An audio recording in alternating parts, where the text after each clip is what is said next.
One of the key campaigns that we introduced some years ago was the Freedom from Fear campaign. And we've been very successful at bringing to the attention of the politicians the impact on our members when they're both verbally and physically assaulted.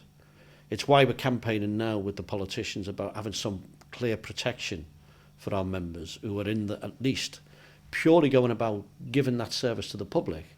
In other words, going to work and should feel safe. But of course, this links also to the decisions the politicians make.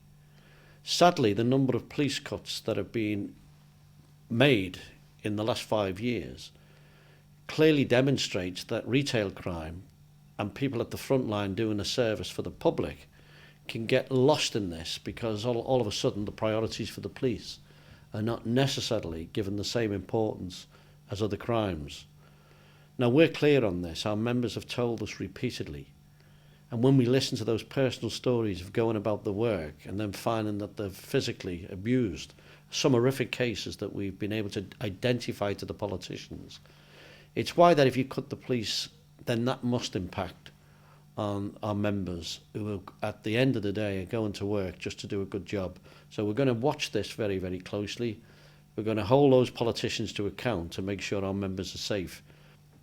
Our Freedom from Fear campaign has been a successful one in identifying the problem. We know that too many of our members have suffered as a result of being physically abused. Of course, verbally abused as well. And this is why we're making a very strong case to the politicians to treat retail crime, in fact, to treat crime with anybody who's involved in serving the public as a serious matter. For too long, it's been seen as, in a sense, something you do, and it's something you expect if you work within the front line serving the public. Now, we've said absolutely clearly that can't be acceptable. One of the big arguments we're having and debates with the politicians currently is to provide some legislation that protects shop workers. That means if somebody is physically abused and they go to court, that there should be the appropriate sentence.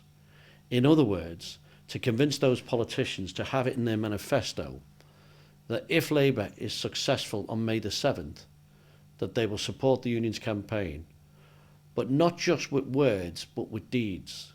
So have a very clear policy of introducing legislation that will treat this crime as serious. That will be a very positive message for our members, and it's one that I'm determined to pursue with the politicians as we lead up to May the 7th.